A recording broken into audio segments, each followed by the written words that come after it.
Hello guys, welcome to my channel SK Editing. Today I will show you how to edit iPhone filter in Lightroom Mobile. So first watch before and after of the preset.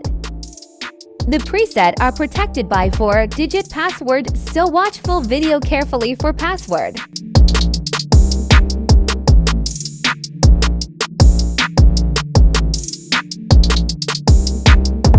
Let's start adjustments.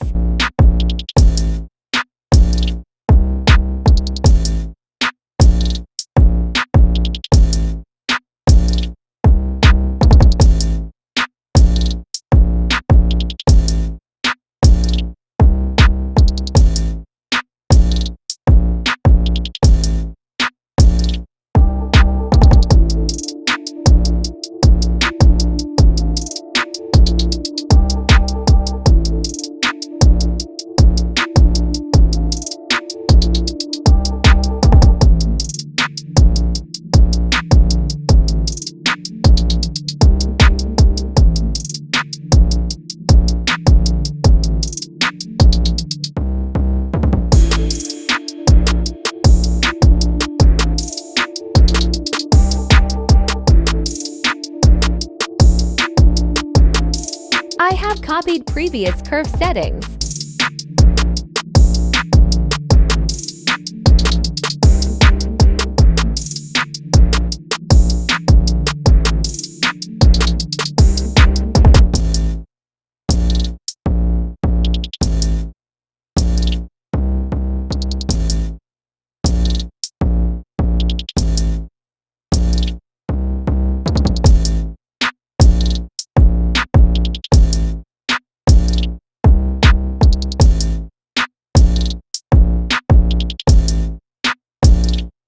If you are new in my channel, so please subscribe our channel for more upcoming Lightroom presets for free.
Now copy settings and paste to others' pictures.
Thanks for watching, guys. Please subscribe our channel for more upcoming Lightroom presets. Thank you. See you in next video.